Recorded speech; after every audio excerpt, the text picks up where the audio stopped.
hear me out on this. UFC doesn't. They don't do this. Pride used to do this.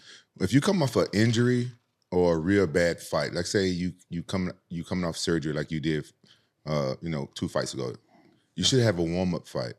And UFC don't believe in this. I don't know why, because fighting is not only physical, it's mental. Yeah. And you just had surgery or something like that, your next fight back should be kind of like a warm-up fight. Maybe somebody that's not top 10 and stuff like that, somebody that you can just go back out there and warm up.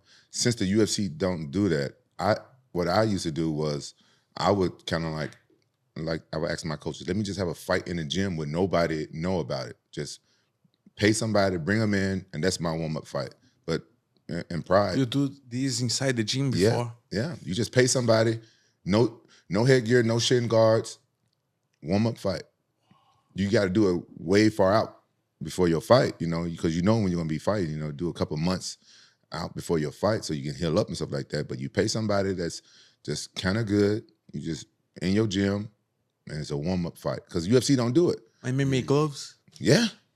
A warm-up fight. Wow. And because in Pride, they used to have, they would give you a warm-up fight. Say you get knocked out really bad or something like that, your next fight, they give you a warm-up fight. If you got injured, you come off an injury, your next fight would be a warm-up fight. And that's one thing I respect about Pride. But for some reason, the UFC don't believe in that. And when you step in that cage and you're not like 100%, you coming off a injury or a bad knockout, like your mind is not the same.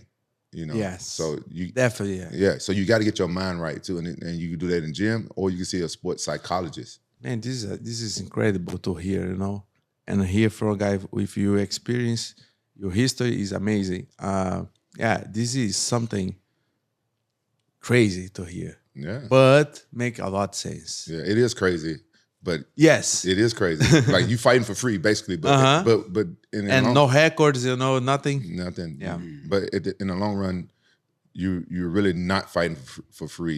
You're preparing yourself. Yes. For battle. Like yes. You just say you look ahead. Yeah.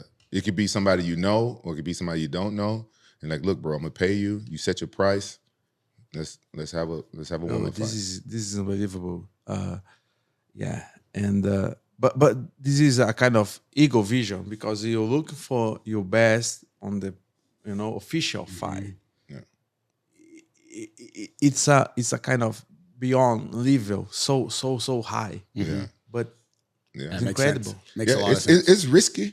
Yeah, it's risky because you can get injury. You get cut. No cut. But that's how you got to do it way before you schedule a fight. As soon as you get over your injury, as soon as you clear it, like say you get knocked out, as soon as you clear it to get punched again, because sometimes you be on like a month suspension or something like that. You just train, just don't spar, you just train, and like, okay, UFC don't give me a warm-up fight, I got to make my own warm-up fight. Get the rust. This is badass. Yeah. Very badass. Yeah, that's an incredible mindset. I mean, did someone bring that to you? No, for me, the type of fight I am, for me, it was common sense because, but also because I come from Pride where they used to give you warm-up fights, and then in the UFC they didn't. So I was like, I got to do it myself. Was Pride's warm-up fights like still sanctioned? It was an actual fight. It's still a fight, but it just wasn't like a top 10. You wasn't fighting like somebody that's fought for the belt before, or you wasn't fighting a champion. You guys, if the fans follow my career, you see me fighting that little Japanese guy with the red tights, his shorts on. That was a warm-up fight. Yeah. You know what I'm saying? Gotcha. There's different people, you know what I'm saying? It was like warm-up fights. Like when I lost to Sakuraba, the next time you guys saw me in Pride, I was fighting some Japanese dude and I got my first knockout. I knocked him out, you know what I'm saying? They'll give you, if they like you and stuff like that, or they want to keep you around and give you warm-up fights. If you pay attention, at the end, this is only to bring you maybe more confidence. Yeah. Because it's mentally. Yeah. That's what it's all about. That's what fighting is all about, confidence. So when you out there fighting and you say you wasn't aggressive and stuff like that, you letting that guy build his confidence. Take the guy's confidence right away. Don't give him any confidence. While you're in that fight, think about it. You fight one round at a time. You get in your mind, just 5 minutes. You don't think about the whole, you don't think about the whole fight. For 5 minutes, I know exactly. I'm going to take his confidence. And that's what fighting is about. You taking his confidence. You don't let him build no confidence. You don't let him do anything. You can trick him. Like what I used to do sometimes when I was fighting people and stuff like that, if I take them down and stuff like that, I would let them up. But while I'm letting them up, I let them carry my weight for a little bit. So I let them I let them think. Pay. Yeah, You need to pay for you got that. to pay, and I let them up, and they got to carry my weight.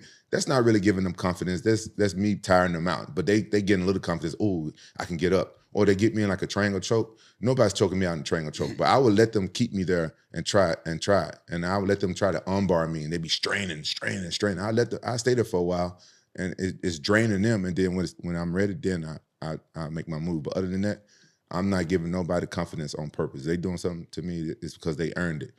You know, you want to be aggressive, be aggressive. You get some coaches and they try to change you, and you're like, you got to tell them like, look, this is what got me this far. This is my style. This is what I want to stay. Yeah. But when we're fighters, we want to be coachable. We want to be like, yes, coach, yes, coach. I'm the same way. But sometimes you just got, because at the end of the day, your coach can't fight for you. Yeah, for sure. It's you against the other man over there, just you and him. Yeah. The coach can help, but they will not fight for you. Right.